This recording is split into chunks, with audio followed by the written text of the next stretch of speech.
হালকা বয়সে ভুল করছো গো, পরিবর্তন হবার চেষ্টা করো। এই দিন আমাকে তোমাদের সবাইকে জানাতে হবে, ওই দিন কি করে রেহাই পাবে একটু চিন্তা করো গো। আল্লাহকে ভয় করো গো, আল্লাহকে ডর করো গো। বান্দারা কানতে কানতে আল্লাহ পাকে আশ্রাজিমের দিকে ফিরে যাচ্ছে। রাস্তায় একটা মানুষ দাঁড় করাবে, এ আল্লাহ বান্দারে কানতে কানতে দিকে কেন যাচ্ছ?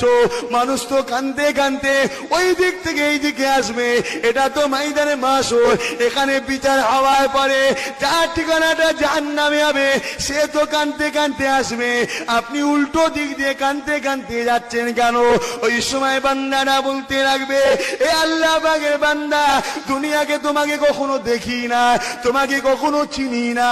আমার বাবা মা দুঃখের কথা শুনলো না, আমার মা আমার দুঃখের কথা শুনলো না, আমার স্ত্রী ছেলে পুলের আমার দুঃখের কথা শুনলো না। এ আল্লাহ বান্দা, তুমি আমার দুঃখের কথা শুনে কি করবে? আমার দুঃখের কথা শুনে লাভ না। ওই সময় বলতে লাগবে, এ আল্লাহ পাকের বান্দা, একবার বলো তোমার দুঃখটা কি? ওই সময় বলতে